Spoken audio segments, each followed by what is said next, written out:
and welcome to the Wicked Cop podcast. Today I'm here with Brett Hennig, the founder of Sortition Foundation, a TED speaker, and an author of The End of Politician, a triple threat. Hello, Brett, and thank you for joining me. Hi, Marcus. Thanks for the invitation. You're welcome. As usual, we start at the top, so please tell our audience who you are and what you do. My name's Brett Hennig. I am a director and founder of the Sortition Foundation, which exists to promote permanent and powerful citizens' assemblies in the UK and elsewhere in the world, in a nutshell. Yeah, it's interesting how I came across you. It's like it's always sometimes, sometimes obvious, sometimes not so obvious. And interestingly, was a sort of a citizens gathering around here in Hackney in London, where we talked about sustainability, and your company was part of picking a really nice spread of people in order to represent the area and to lead some very interesting workshops with a very participatory ambition, which is quite interesting.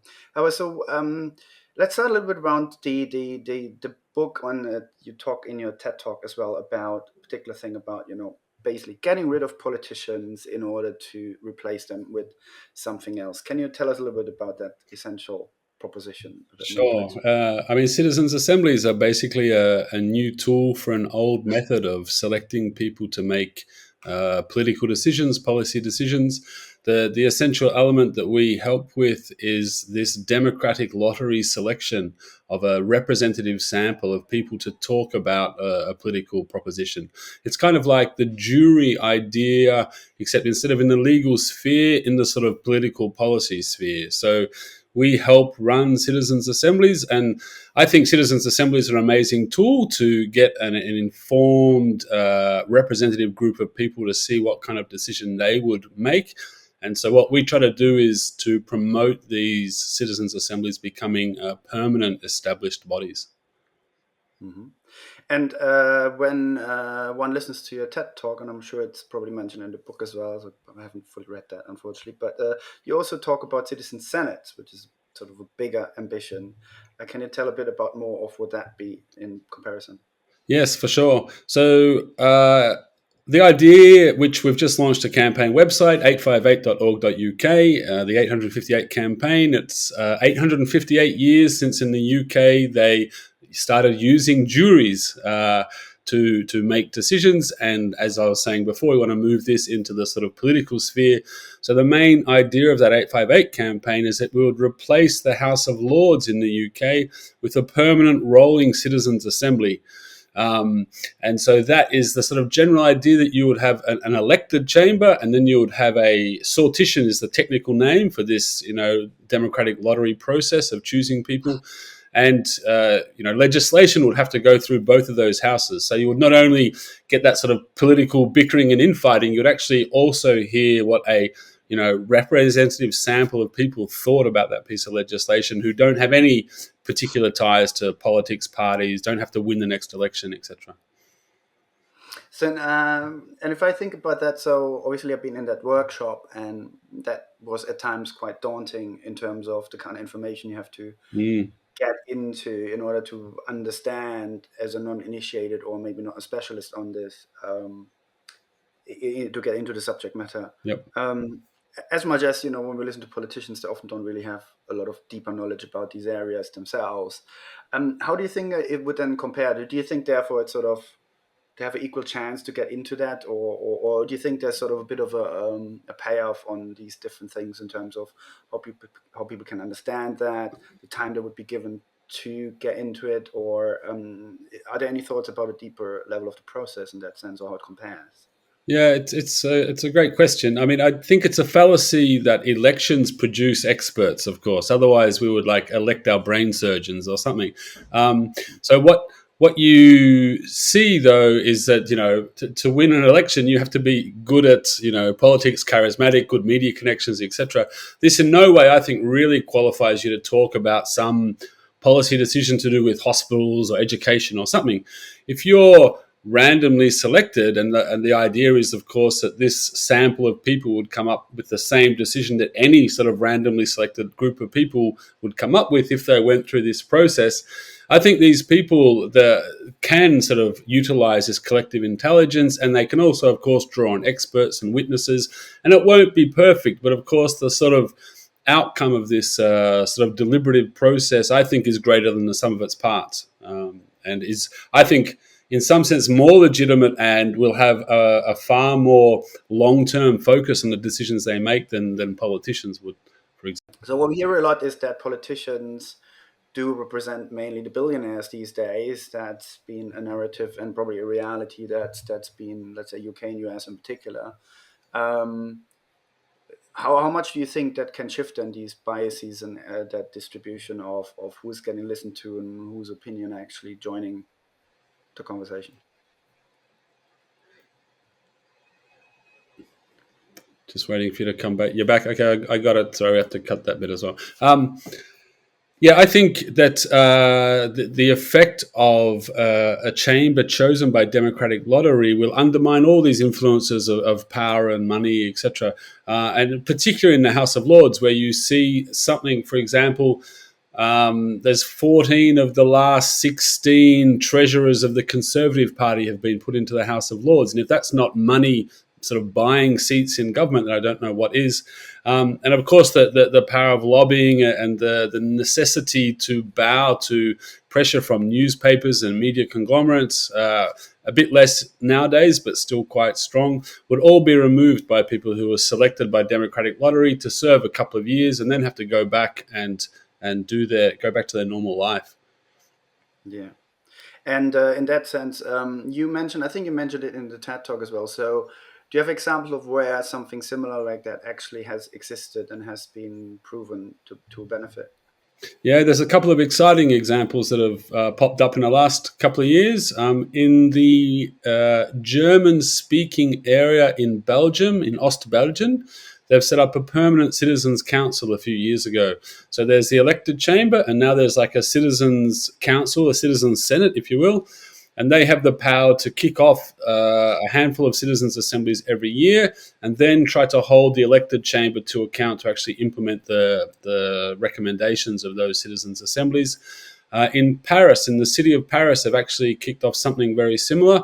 They set up a permanent citizens panel there as well, rolling permanent citizens panel that can promote ideas, recommendations, deliberate on the topics, and come up with proposals. So there's a few concrete examples now starting to spread across the world of permanent citizens' assemblies. The ad hoc citizens' assemblies, there's now thousands of examples. You know, the German government is about to run their second National Citizens' Assembly. The Dutch government is about to run their first National Citizens' Assembly early next year. Macron has now held two, I think, and has promised a third, one on assisted dying, which we're expecting to see legislation in France about assisted dying in the near future. And at the local level, just hundreds and hundreds of these citizens' assemblies. So we know the process works. The main negative side of this is actually government action on the outcomes of those processes. And that's why we want to see them empowered and made permanent. Absolutely. And I think you also mentioned in the TED talk actually a much older Greek example of that has existed a long time before. Mm. I mean, in ancient Athens, there was, of course, the agora where any free male citizen could go and vote on any proposal. But around that sort of direct democratic body, almost all of the juries, the assemblies, the boule who would draft this legislation, they were all randomly selected by lottery. In fact, if you go to Athens, you can go to the museum and you can see their lottery selection device where they would make sure they have one person from each of the, can't remember what it is, 8-10 tribes of Athens, for example. And for hundreds of years, thousands of years actually, you can read quotes from famous philosophers saying, democracy means lottery and election is equivalent to aristocracy. It's only in the last sort of 100, 200 years that has sort of been turned around and shifted. Yeah, which is interesting. And how these things shifted. As much as I think I remember you've been showing a graph that shows over the last 200 years that democracies in general have exploded. There's more than ever. Yep. As much as then we can probably also see been an anti-movement to that in order to shift and reconquer the discourse on a level that basically, in the advent of fake news and that, it just distorts what actually people can think about these Mm. things. In that sense, tell me a little bit more about the 858. So what's the sort of the proposition, and therefore, how long would it be to set this up, or what do you think it would take? Is there any particular first step you would need to take? There is, setting up an entity like that then becomes so relevant sounds like a big step that Yeah. White man said, can you even do that within 4 or 5 years, or Yeah. would it take longer, and so on? Can you elaborate a little bit on that? Yeah, I mean, they've been trying to reform the House of Lords for hundreds of years. So assuming that we'll be able to do it rapidly or quickly is probably arrogant. But what we're more interested in doing is actually trying to build a movement and showing that there is broad support for this idea. We think that's the baseline necessity to be able to then try to demonstrate to those in power who will actually have to implement these changes that it is a supportable proposition. So what we're trying to do now is just get the word out, trying to build that movement, get a big supporter base. We know that Keir Starmer has promised to abolish the House of Lords, but he hasn't stated what he would replace it with. Although I think in his election mandate, it did say replaced with a more representative body. Of course, we're saying that a citizens' assembly is the most representative body you can have. And so it's a matter of just trying to get that word out there, get the word in newspapers, social media, build that movement. Who knows if that will be successful, when that will be successful. We'll just try to build that movement and get that on the political agenda within the lifetime of this parliament. Hopefully, if not the next parliament, we'll just keep building and pushing. Yeah. And if I bring in the whole idea of the whole digital social media, not just maybe less social media, but generally the idea of, we have the internet now. We didn't have that hundreds of years ago. There's been a lot of, I remember back in the 90s, late 90s, there was a lot of talk where the internet was nearly equivalent to a new democratic worldview. It's like, oh, everyone can now have voice. This Yep. will be the new conversation. We're going to have the global village, all of this stuff, where there was a really big dream on Dream is the back, word.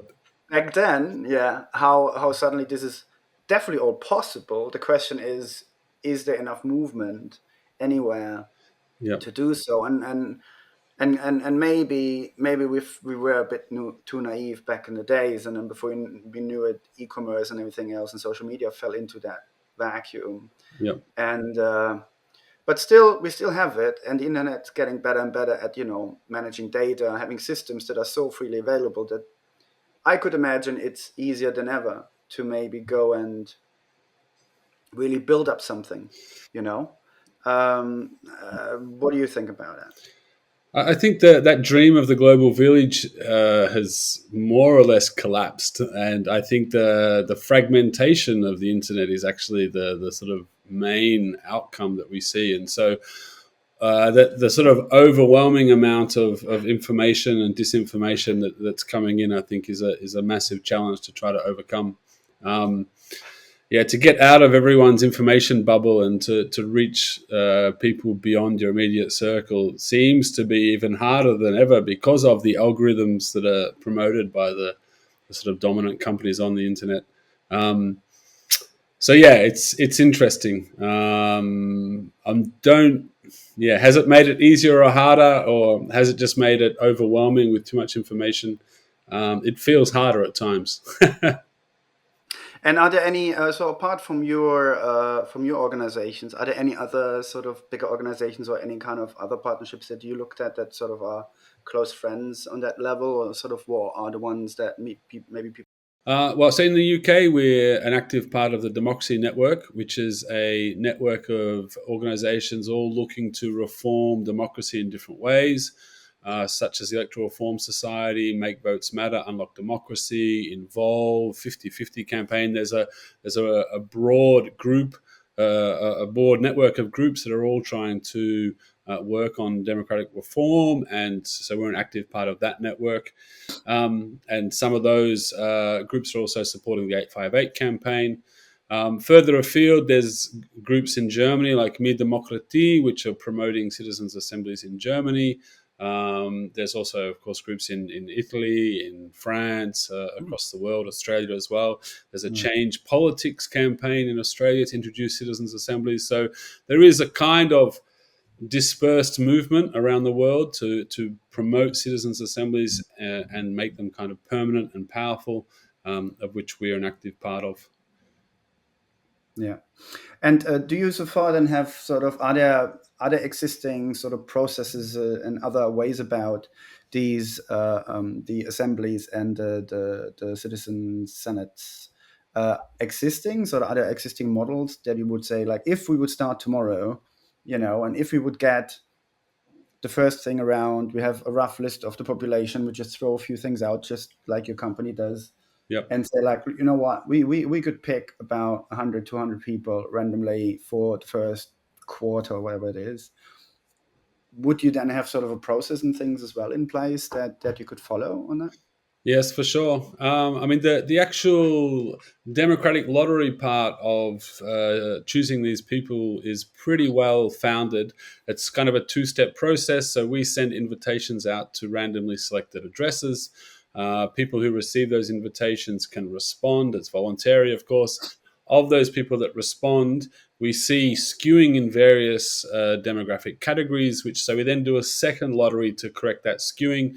Typically, it means we get gender balance, we'll get some age balance. We often stratify on ethnicity, geography, of course, maybe some kind of socioeconomic proxy such as education level or occupation. And then those groups of people can be brought together to form this Senate. Also, on the 858 website, we have a policy paper you can find and read that tries to answer all the standard questions about: would they get paid? How long would these people serve? Where would they meet, for example? All these sort of common questions about how a citizens' senate, or a House of Citizens, we're calling it, could replace a House of Lords. Yeah. And so that's great. I mean, it's always good to know that it's not just an idea, but there's something ready to start. On that sense, then, as well, and you mentioned a few examples that exist already. What are sort of the top 2, 3 challenges then as well of that process? Because I'm sure I work a lot with wicked problems. So if there's people involved, not everything goes necessarily as smoothly. As much as looking at anything, if you look at any politicians having to be in the room, talking about stuff, knowing about stuff, being actually present, that's far from perfect as well. Just in terms of who shows up, who doesn't show up, you can already tell certain things politicians are either not interested in or just not bother. And so I'm sure there's a potential similarity there too. So, but what are sort of some of the pitfalls or the lookouts on those assemblies or those senates when you try to set them up and run them successfully? Yeah. I mean, the biggest problem with citizens' assemblies at the moment is that the recommendations are just advisory. So governments who run these events can ignore or cherry pick the recommendations that come out. There's no really compelling reason for them to actually act on it. And we've seen lots of sort of backlash from some of these assemblies. The first French assembly, there was a massive backlash against Macron, who had promised to act on some of these recommendations and struggled to get them through Parliament. In Scotland, the Scottish Parliament said they would publicly reply within 6 months, and they stood up and said, well, we haven't really done anything. And so, there was a large public backlash. In Ireland, which is probably the poster child because they've had citizens' assemblies on the constitutional ban on abortion, same-sex marriage, that led directly to referenda on those. They also had a recent referenda on women in the household, which was rejected, and that also followed up on a citizens' assembly process. Even if our lesson from that is that they basically ignored the outcome of the citizens' assembly and tried to make the wording in their own wording for the question. So other than sort of being ignored, the other very common question is, who has control out of selecting who are the witnesses and experts who inform these citizens' assemblies, and is that open to bias, exploitation, etc. These are they're very important, legitimate questions that we can tackle, and there are ways and methods of making sure those processes are transparent, inclusive, accountable. But it is a challenge.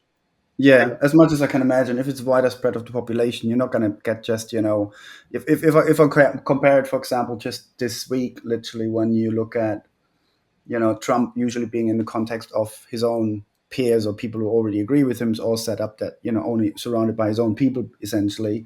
And then him showing up at was it the National Association of Black Journalists, Mm, an absolute car crash, because there were people suddenly who actually asked proper questions yeah, and he could not handle it at all.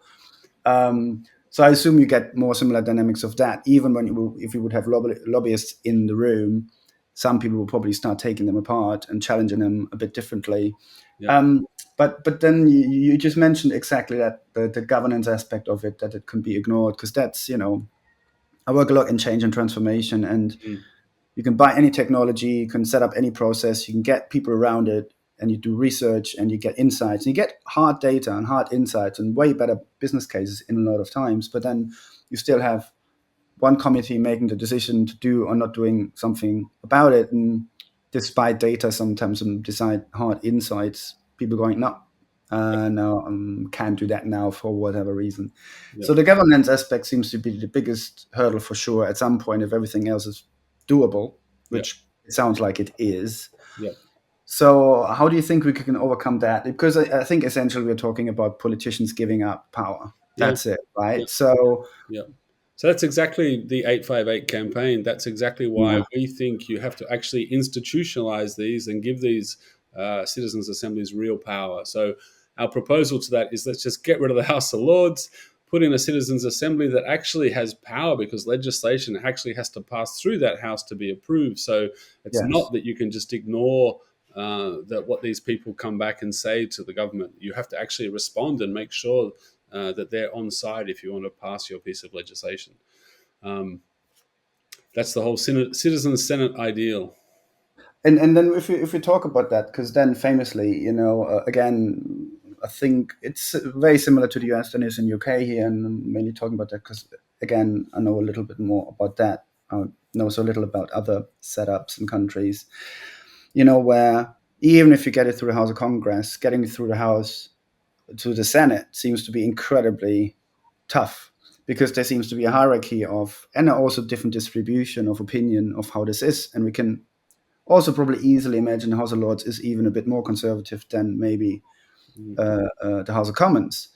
So, would you say you even have to sort of get rid of or rethink that how they're hierarchically set up, rather than make them more equal, and then maybe treat the Citizen Senate more as an equal, like a separate mixed up party space or voting space of that sense?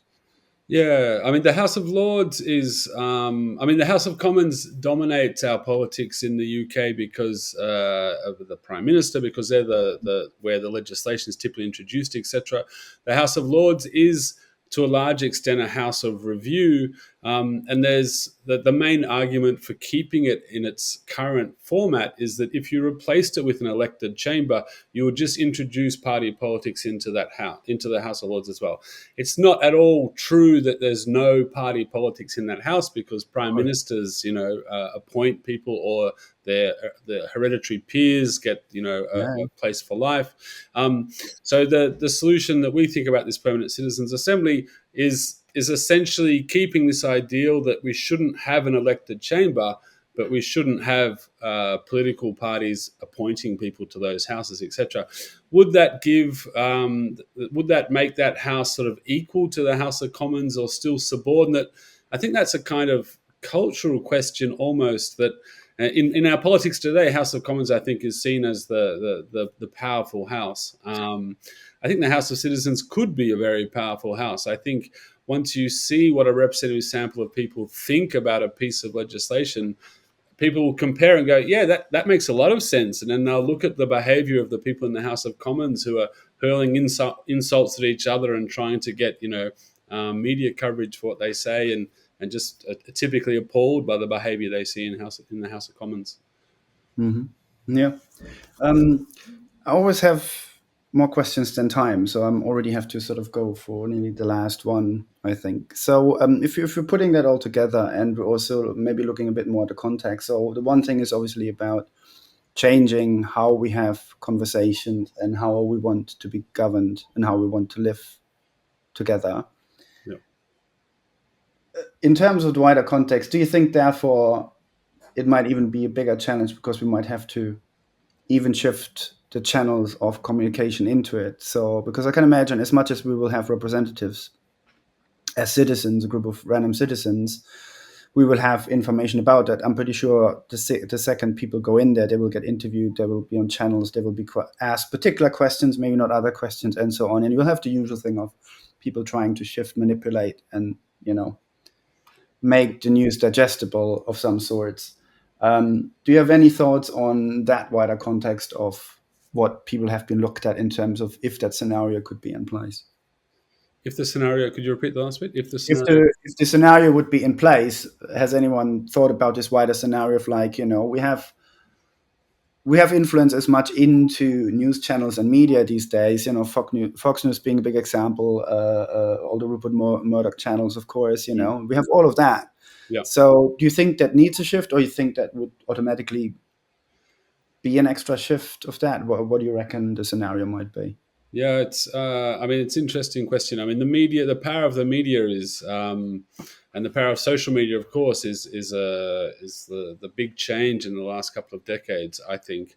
But of course, elected politicians still have to pander to the conglomerates, to the Murdochs, to the Fox News of these, and they have a lot of power in swaying public opinion. What's great about the citizens' assembly model is it's not just a sort of off the cuff opinion. It's not an opinion poll. It's not like, oh, what do you think? And you just spout what you heard on the news the night before.